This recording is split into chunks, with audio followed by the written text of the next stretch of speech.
আজকে আমরা বেলায় বিল থেকে খুব বিখ্যাত বেলায় বিল তার রুই মাছ কালকে এনেছি 4 কেজি ওজনের। আমাকে গিফট করেছে আমাদের গ্রামের আওলাদ, কালীগঞ্জের আওলাদ সাহেব। তার বেলায় বিল থেকে নিজে মাছ ধরে দিয়ে গেছে। এটা আমরা আজকে তেল ছাড়া রান্না করি। দেখুন, মাছে মশলা যা যা লাগে সব দিয়ে আমরা মাখিয়ে রেখেছি। আর পেঁয়াজের জন্য গন্ধ না হয় বলে পেঁয়াজটা একটু ভেজে নিচ্ছি, তেল ছাড়াই একটু তেল ছাড়া ভেজে নিচ্ছি। আর এইভাবে আমরা যা যা মশলা লাগে মাছে দিয়ে রেখে দিলাম, কিছুক্ষণ থাকুক 15-20 মিনিট। এদিকে গরম পানি বসিয়ে দিয়েছি, একটু গরম পানি দিয়ে আসলে মাছটা আমরা বসিয়ে দেবো। ভেরি সিম্পল, তেলের অ্যাকচুয়ালি কোনো প্রয়োজন নাই। আমরা বসিয়ে দিয়ে হওয়ার পরে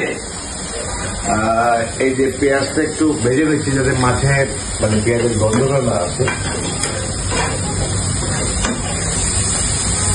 এরপর এই মাছগুলো আমরা এখানে একটু পানি দিব, দিয়ে পানির মধ্যে দিয়ে দিব। লবণটা টেস্ট করতে হবে, তেলের কোনো প্রয়োজন নেই। মাছ থেকে অটোমেটিক তেল বেরোবে, অটোমেটিক তেল বেরোবে। আচ্ছা, আমরা এখন একটু পানি দিয়ে দিচ্ছি। এই চুলার দরকার নেই আর। আমরা যে গরম পানি করেছিলাম, গরম পানি একটা ঢেলে দিচ্ছি।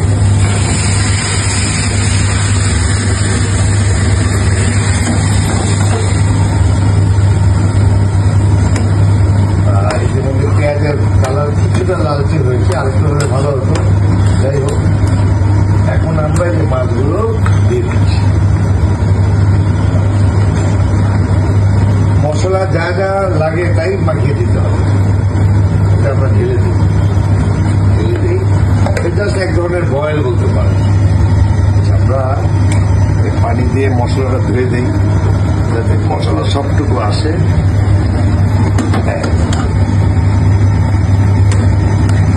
জানি না আজকের পাক কেমন হবে, খাওয়ার সময় আপনাদের জানাবো যে কেমন হচ্ছে।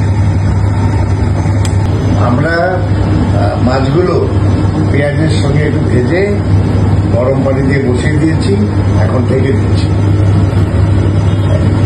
আশা করি 15-20 মিনিটের মধ্যে এটা সিদ্ধ হয়ে যাবে। আমরা এরপরে একটু লবণটা টেস্ট করবো, লবণ ঠিক আছে, ঠিক থাকলে ফাইন, তাহলে আবার একটু লবণ দেবো। পানিটা শুকিয়ে যাবে, মাছ হয়ে যাবে। কাজে আমরা শুধু শুধু এই বিষাক্ত তেলকে আমাদের জীবনটাকে নষ্ট করছি, অযথা খরচ বাড়াচ্ছি। আর তেলের যারা সিন্ডিকেট, তারা এই তেল আটকে দিয়ে আমাদের দেশে অধিক মুনাফা করে দেশের এবং দেশের মানুষের 12টা করে।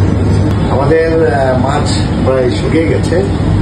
আমরা সুগন্ধ করার জন্য আমরা কিছু পুদিনা পাতা দিয়ে দিচ্ছি।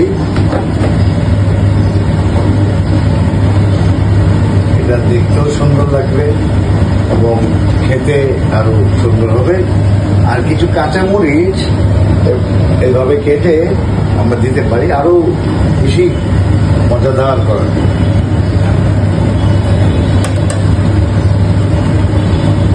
আমরা ইচ্ছা করলে মাছগুলো উল্টিয়েও দিতে পারি, একটু উল্টিয়ে দিতে পারি।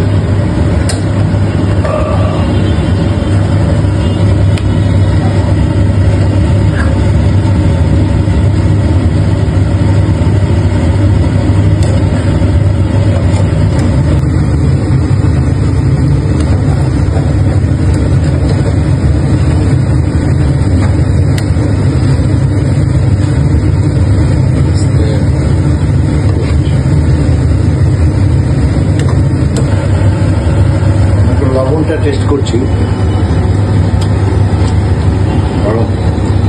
ওয়াও, মারাত্মক টেস্ট, অসাধারণ।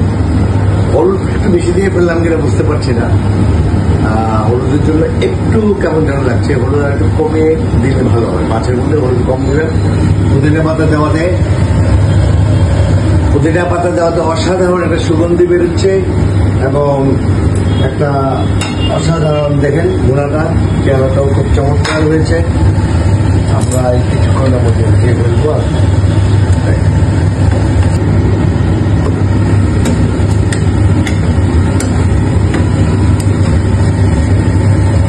আমাদের মোটামুটি হয়ে গেছে।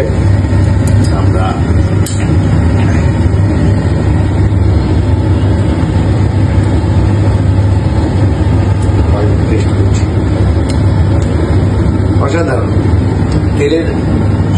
করতে কোনো প্রয়োজন নেই। অসাধারণ হয়েছে। আমি এখন জাল বন্ধ করে দিয়েছি, এখন বন্ধ থাকুক, আমরা কিছুক্ষণের মধ্যে খাবো। সাইদ ভাই আমাদের আজকে জনতা দলে যোগ দিয়েছেন, আমার ভাইয়ের ছেলে আছে রাজ্জাক। আমি আজকে তেল ছাড়া রান্না করেছি। বাইরে ভাই তারা এসছে, তো ওই মাছটা খেতে দিলাম। আচ্ছা অনেস্টলি বলুন তো কেমন লাগলো? 1 ফোঁটা তেল ছাড়া পাকিয়েছি। এটা একদম আসলে সত্যি কথা, এটা না খেলে কেউ বুঝবে না। তেলের এখানে কোনো প্রশ্ন নেই এবং এত স্বাদ হয়েছে, মনে হচ্ছে যে তেল না ঘি দিয়ে এটা তৈরি করা হয়েছে। অরিজিনাল এটা বেশি বলো আমি বলছি না, বাস্তব আমি খেয়ে দেখলাম। তবে এটা যে তেল ছাড়া, এটা না বললে এটা বুঝতাম না। এবং এখানে কোনো টেস্টের কোনো 1% যে এটাতে কম আছে এটা বোঝার কোনো উপায় নেই। একদম। তাহলে আজকে থেকে আমরা মানুষকে তেল দেওয়া ছেড়ে দেব, তেল খাওয়াটাও ছেড়ে দেব। তেলের চাইতেও বেশি মজা হয়েছে। মাশাআল্লাহ, আলহামদুলিল্লাহ। তাহলে আমার কষ্ট সার্থক হয়েছে।